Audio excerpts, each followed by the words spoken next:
سرور کونین تاجدار مدینہ حضرت محمد مصطفیٰ صلی اللہ علیہ وآلہ وسلم کی نظر حضرت دحیہ کلبی پر پڑی۔ آپ صلی اللہ علیہ وسلم نے حضرت دحیہ کلبی کی چہرہ کو دیکھا کہ اتنا حسین نوجوان ہے۔ آپ نے رات کو اللہ تعالیٰ کی بارگاہ میں دعا مانگی، یا اللہ اتنا خوبصورت نوجوان بنایا ہے، اس کے دل میں اسلام کی محبت ڈال دے، اسے مسلمان کر دے، اتنے حسین نوجوان کو جہنم سے بچا لے۔ رات کو آپ نے دعا فرمائی۔ صبح حضرت دحیہ کلبی رضی اللہ تعالی عنہ آپ صلی اللہ علیہ وسلم کی خدمت میں حاضر ہو گئے۔ حضرت دحیہ کلبی رضی اللہ تعالی عنہ کہنے لگے، آپ صلی اللہ علیہ وسلم نے فرمایا، میں اللہ کا رسول ہوں اور اللہ واحد ہے، اس کا کوئی شریک نہیں۔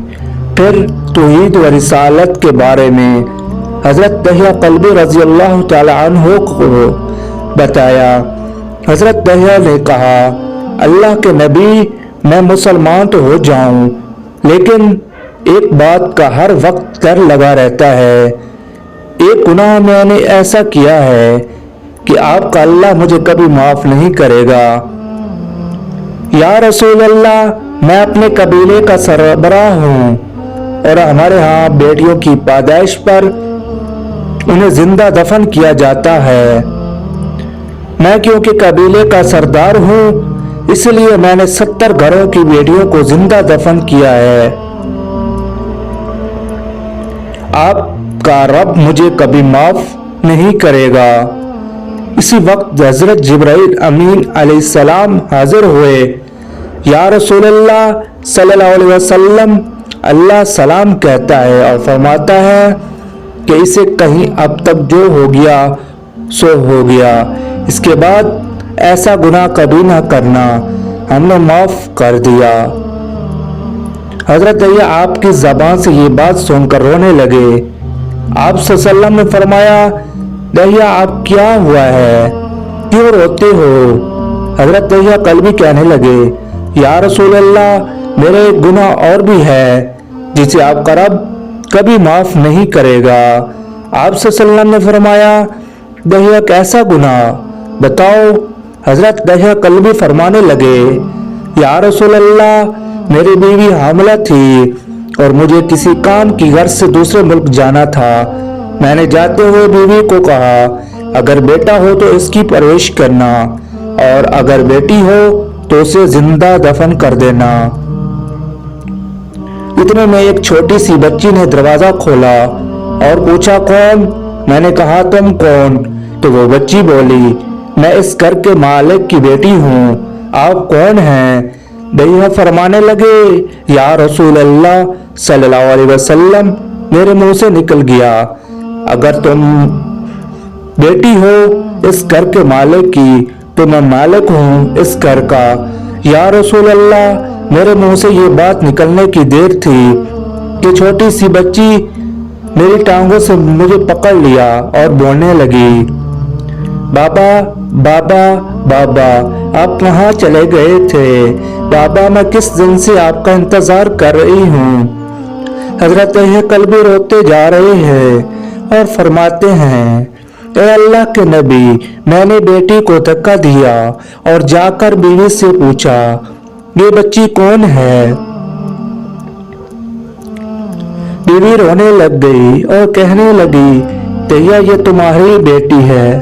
یا رسول اللہ، مجھے ذرا ترس نہ آیا، میں نے سوچا میں قبیلے کا سردار ہوں، اگر اپنی بیٹی کو دفن نہ کیا تو لوگ کہیں گے، اگر اپنی بیٹی کو دفن نہ کیا تو لوگ کہیں گے ہماری بیٹیوں کو دفن کرتا رہا اور اپنی بیٹی سے پیار کرتا ہے۔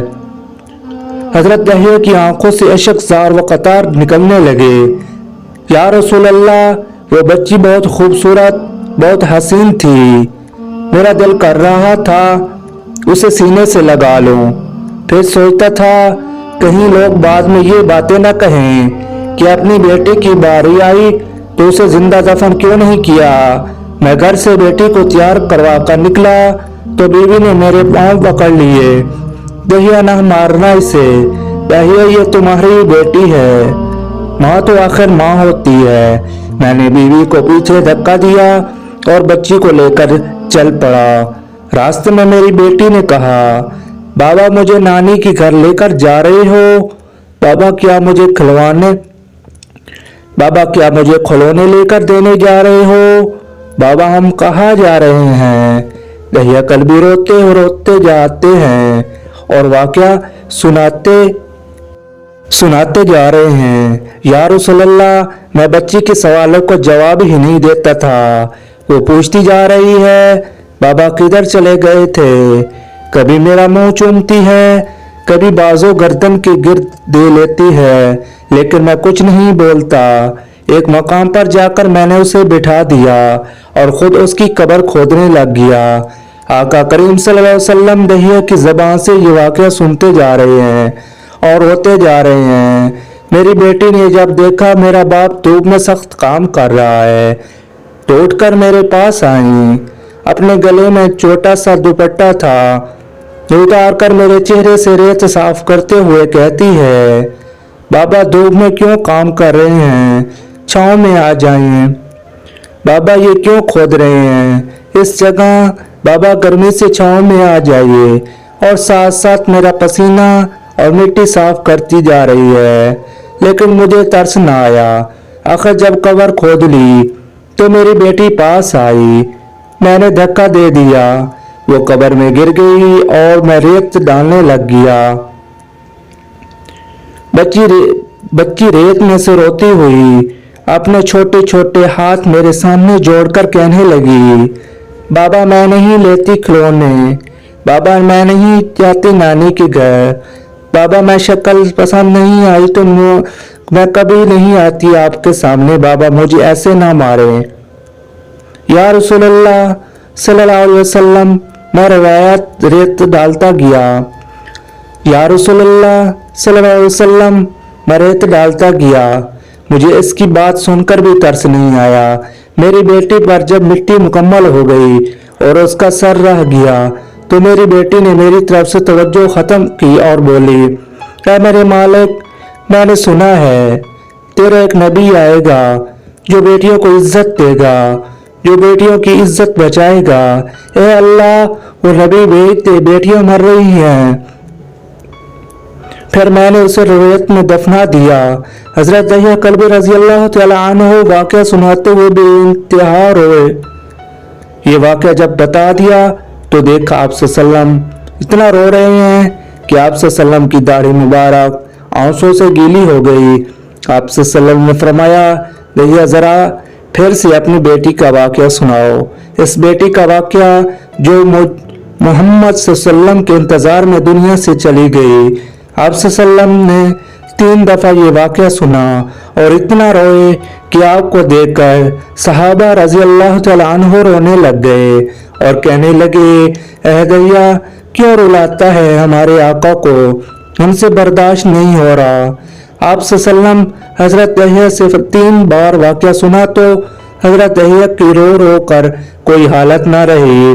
इतने में हजरत जिब्राइल अलैहिस्सलाम हाजिर हुए और फरमाया, या रसूलल्लाह सल्लल्लाहु अलैहि वसल्लम, अल्लाह सलाम कहता है और फरमाता है कि ए महबूब सल्लल्लाहु अलैहि वसल्लम, दहिया को कह दे वो इस वक्त था जब उसने अल्लाह और आप सल्लम को नहीं माना था।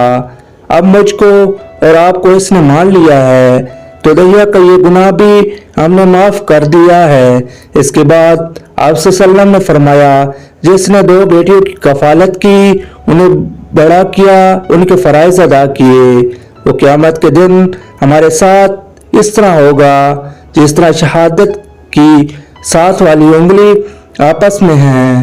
जिसने 2 बेटियों की परवरिश की उसकी ये अहमियत हो, तो जिसने 3, 4 या 5 बेटियों की परवरिश की उसकी क्या अहमियत होगी।